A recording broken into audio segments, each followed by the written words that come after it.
Recently, Maclean's magazine referred to Glen as the last decent man in Ottawa. The Liberal MP won his London seat in a by-election in the fall of 2006. Since then, the former firefighter, food bank director, and international aid worker has sometimes seemed like a fish out of water, looking uncomfortable in the cut and thrust of this Parliament's fierce political battles. He's written about this on his blog called The Parallel Parliament, and he's with us here in studio now. Glen Pearson, welcome to the program. Hi, Susan. So how are you feeling about the atmosphere in Parliament these days? Well, I think I've been pretty open about it. I've been quite uncomfortable at it.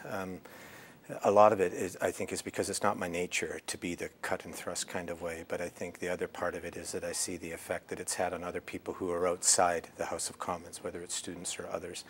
And they're quite troubled by what they see. And I mean, those are the people that we're supposed to be inspiring and getting to. So I think it has worried me. And I think the Maclean's piece, I didn't seek it, but it came out. And I think I've been dealing with some of the ramifications from that ever since. Some feel it's something that has to happen in the House of Commons, but many others from the outside are writing in or phoning in and saying, this is, we want people to deal with this. Things should be better in the House. So you're getting a lot of people writing to you about these comments that you've made? Oh, absolutely. And so they should. How have you felt about the Bernier debate, which has raged this week? It dominated question period yesterday, led by members of your party. Were you comfortable with that line of questioning?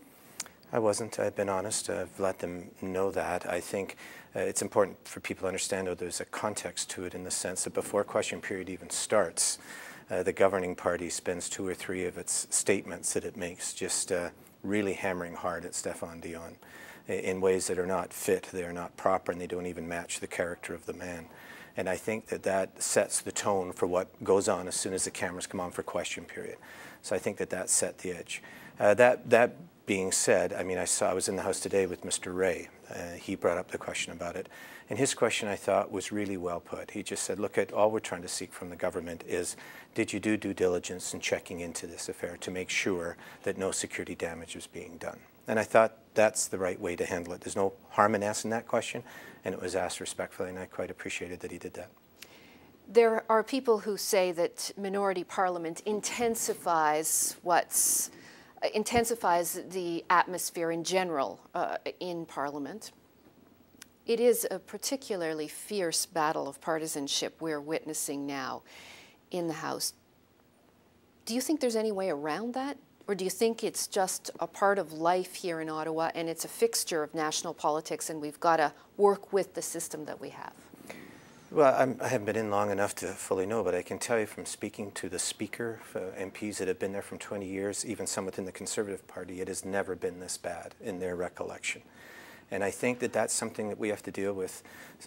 Susan, I know how to say it. I had a couple of soldiers that have just come back from Afghanistan from my riding, and they were in the House a couple of months ago. And they were sitting up and watching question period. And when it was over, I went up to get them and bring them back to the office. And they said, is that what we're fighting for? And I think these are tough individuals, right? So it's not as though Parliament's all about people being really tough and it's a locker room and this is the way you play the game. There's a human level of conduct, I think, and civility that needs to be there, that even soldiers who are rough and tumble and understand about conflict look at it and we're ashamed by it. But I've also had to deal with school students, as with the Speaker today, speaking to students, they feel the same way. So then why is it so hard to change? If people notice it, if politicians know that their standing in the community is going down, why isn't it changing? I mean, let me ask you this. From within your own party, as you speak out, have people been welcoming of these views, embracing you for them? I know you have, for example, declined to take part in some lines of questioning, both in the House and in committee, because you were uncomfortable. Has that caused problems for you within your own party? To some degree, yes. People haven't been really mean about it, but there's an uncomfortableness because I think there's many people that actually don't want to be this way, but they feel they have to because that's the system that applies. I've just decided not to go that way. But I will say that there are many who have come out and given support for this and would like to see a change. But I've always said from the very beginning, I'm not much of a partisan fellow, but it starts with the Prime Minister.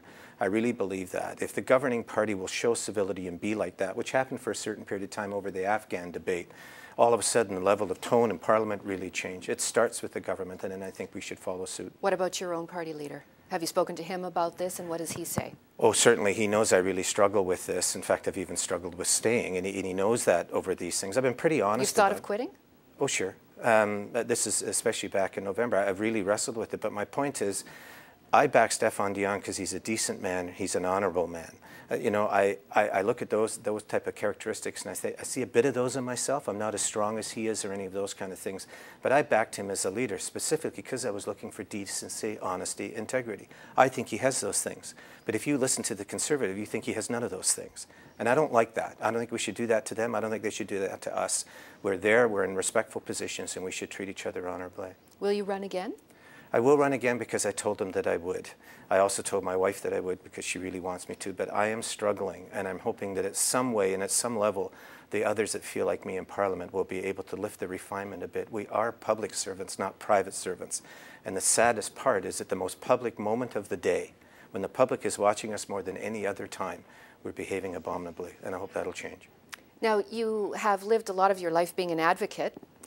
Do you see yourself now as an advocate for this issue in the House? Is that how you see your role here? No, I do not. I don't see that. I'm one of the newest members of Parliament, so I'm just trying to live my life being the way that I am. The fact that it's a little bit different has drawn some attention and some media attention, so that's part of the reason why I'm here.